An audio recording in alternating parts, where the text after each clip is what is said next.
right, we're going to have a vibe coding session here. I'm waiting for someone to join. But in the meantime, I'll go ahead and show everybody how to start Claude Code. Now, to install it is kind of a different story. Okay, there we go. Installing is pretty simple. npm install here. Claude Code is the repository. And I've already done that. So to start it, we just run Claude. And it gives us this interface here. And we can really just kind of say anything we want to. So if somebody's got an idea that they want to start with, I can go ahead and vibe code that. I'll give you an example here. Please create a new project called demo2 in a directory called demo2 with a to-do list, which is yellow with pink text, and I don't know, uses dog emojis for to-do checkboxes. All right, so once we do that, it has some cute waiting message here. It gives us some checklists of things that it has to do. It's also going to ask you if you want to allow it to do certain things. I've already done that here, but there may be some items which it still asks for permission for. All right, done. I've created the Demo2 project with a fully functional to-do list featuring yellow background with pink text, dog emoji checkboxes for uncompleted to-dos, and a walking dog for completed ones. Fair enough. I wasn't very specific about that. All right, so here we go. Go into Demo2. Can open this with Safari. And here is our Demo2 to-do list. All right, and we can check these off, delete them. There we go. There's our Demo2 to-do list. All right, let's look at the chat. Trying to figure out some free way to create an online repository of documents for my college that's searchable and that the professor could directly submit documents. Can vibe coding help? Yeah, that sounds like kind of like a Google Drive sort of thing. So you're looking for a Google Drive kind of thing and make it searchable and so that they can directly submit documents. Yeah, you can do that with vibe coding. Actually, I guess if it's at your college, you could run this on a local server so that you might not even need to run this on Heroku. But let's give it a shot. All right, let's new project in a new directory. I'll paste that. An online repository of documents from my college that's searchable and that the professors could directly submit documents. We'll just see what it does when we give it that.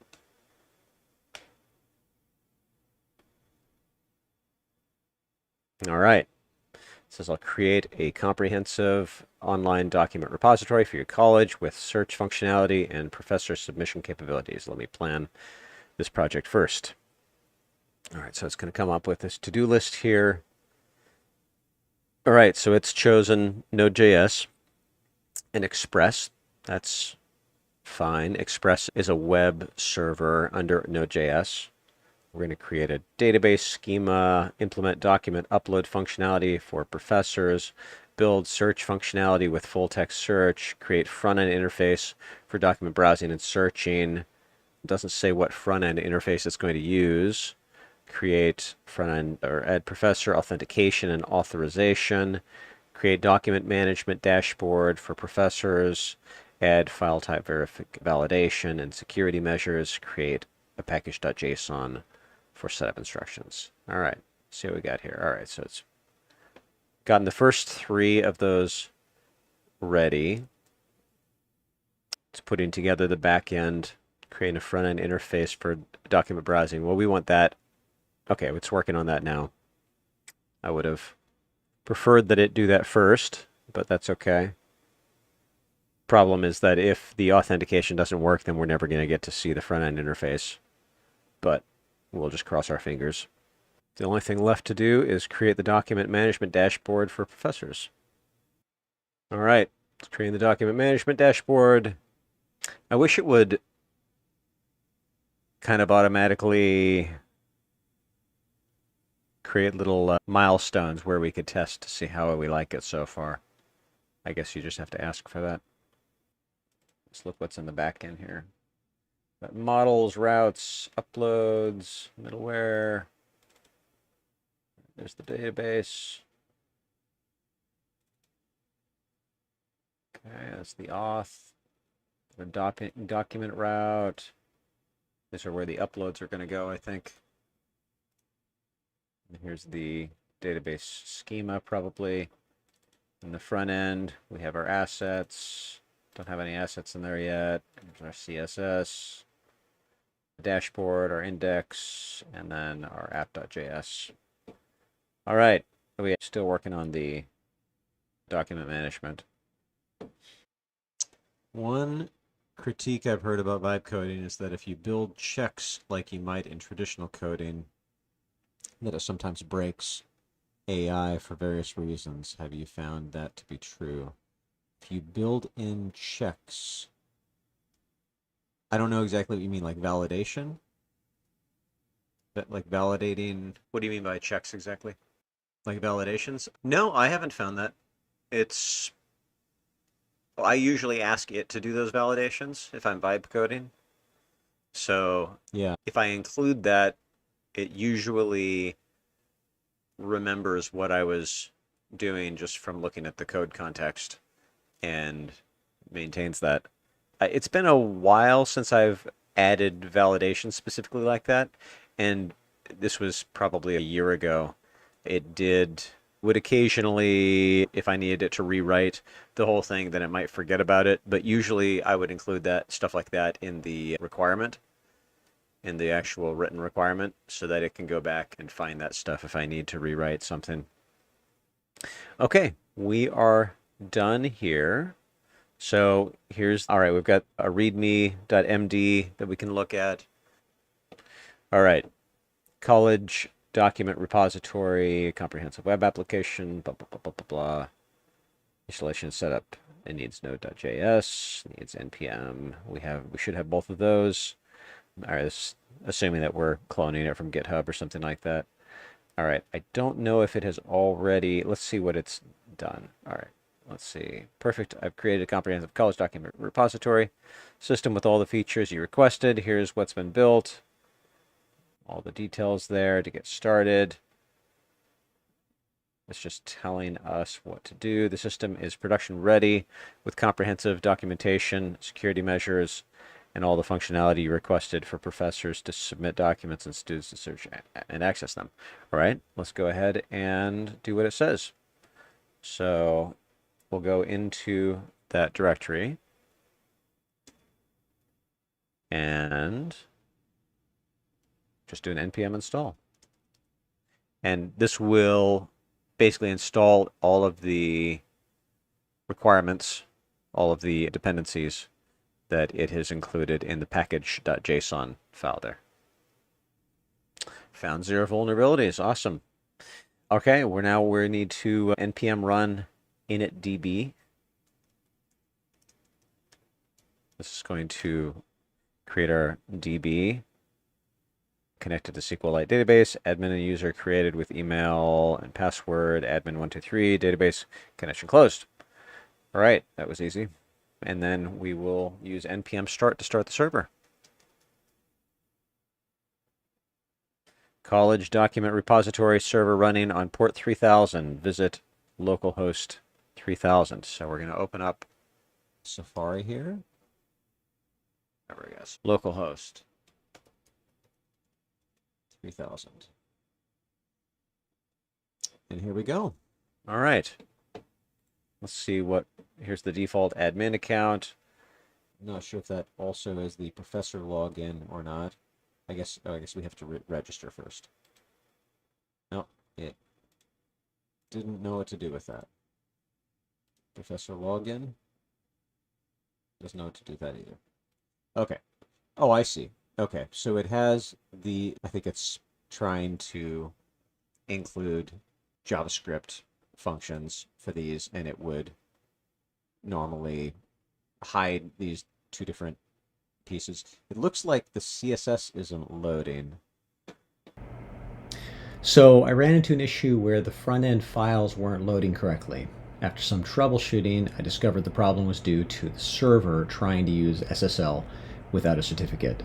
I updated the configuration to use HTTP instead, fixed the static file serving, and after clearing the browser cache, everything worked as expected.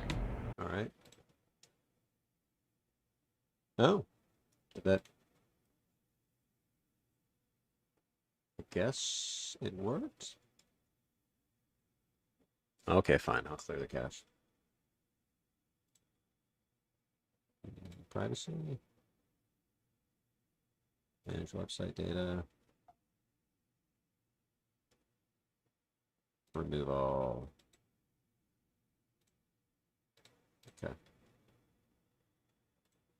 Well, seemed to have worked. Oh, there we go. All right, cool. Search and access academic documents. Let's register. All right. Professor Man. I don't know if it's going to actually require an email. Let's just put something fake for the time being. Test 1, 2, 3. Department of departments. All right, save the there we go. Okay, so we've registered here. We are logged in now. Upload a document. Choose a file. Here we go, professor document. Upload that. Just document. Course code, optional tags, optional, make document publicly visible. We will upload the document. All right, so now we have 1 total documents, 0 total downloads, 1 recent uploads, and here we go. This is it.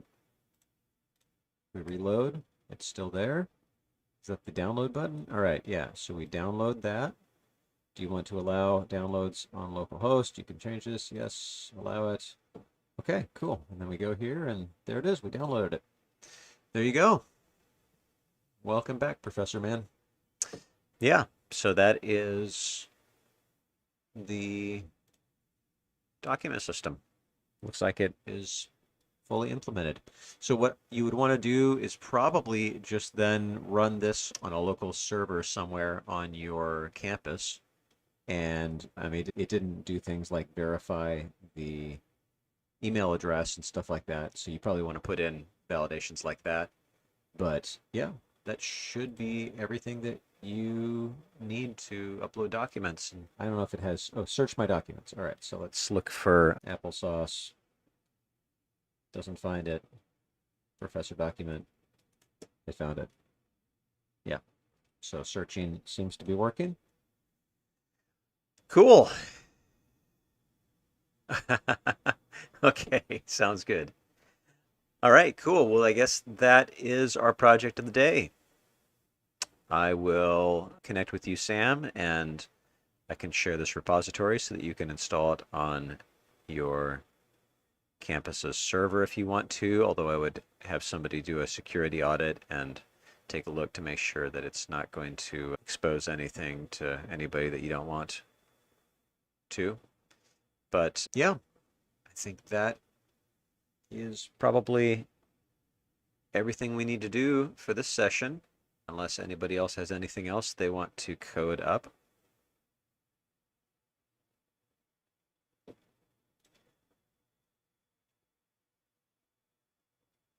All right. Cool. Well, thanks everyone. I'm going to go ahead and shut this down early, but if anybody would like to do this again next week, Think of some projects that you'd like to build, and we will build it. I forgot to mention, you don't want to start this on your server as it is right now because, as we mentioned earlier, we don't have any SSL on this, so it would be very insecure. So you probably want to implement SSL on it before you do that. I don't want to install certs on my machine or anything like that right now because that's kind of a pain. But that would be the next step that you'd probably want to do, or have somebody in the IT department do that. All right, take care.